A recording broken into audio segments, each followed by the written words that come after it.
So as you progress through seventh chords and you start to do more contextual analysis, you'll start to find that seventh chords really exist within a small cluster of Roman numerals. But we want to be able to get you to find seventh chords regardless of the Roman numeral and where it is. And so this will take you through the step-by-step process of doing that. So there are two ways that you're typically going to be asked to find a Roman numeral. So let's look at one of the ways right now in which you're given the chord itself, the seventh chord itself, and you can identify it's the seventh chord because there are 4 different pitches. It's clearly not a triad because it has more than 3, and none of the pitches are doubled.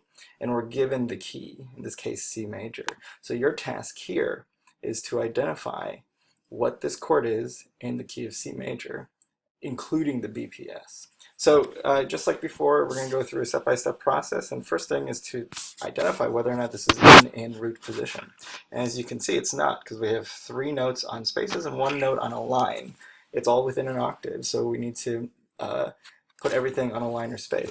Since we already have 3 pitches on a space, let's go ahead and move this note to the next closest space, and that's down there. So we know this is now root position 7th chord in the key of C major.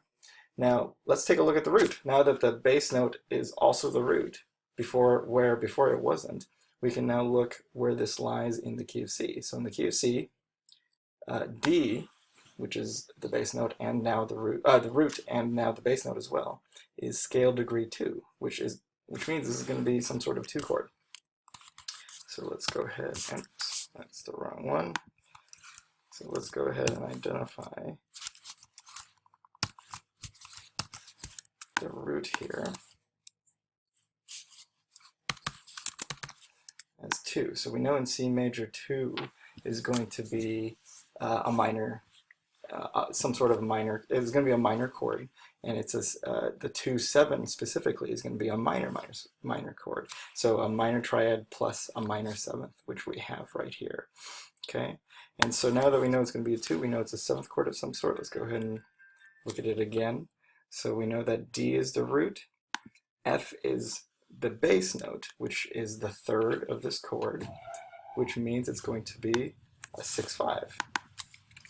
So I can get the 5 to work today. Let's move it over. And it's kind of, the text is kind of big, but you get the gist.